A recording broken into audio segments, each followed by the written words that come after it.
বন্ধুগণ, তোমরা কেমন আছো? আশা করি ভালো আছো। দেখো বন্ধুরা, আজকে নিয়ে এসেছি আমি পুঁটি মাছ, আর সে পুঁটি মাছ আর হচ্ছে ট্যাংরা মাছ।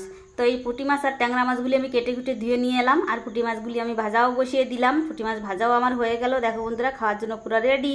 তারপরে আমি চলে এলাম আবার ট্যাংরা মাছের রেসিপি নিয়ে। তো ট্যাংরা মাছের জন্য আমি গোটা জিরা, সরষে আর নারকেল, পোস্ত এগুলো আমি বেটে নিলাম। তারপর আমি ট্যাংরা মাছগুলিকে নারকেল বাটা দিয়ে মেখে নিলাম, সব মশলা দিয়ে মাখার পরে আমি দেখো কত সুন্দর দেখাচ্ছে। এবার আমি চলে গেলাম রান্নার কাছে। বন্ধুরা চলো, এই মাছগুলি আজকে আমি ভাপাবো।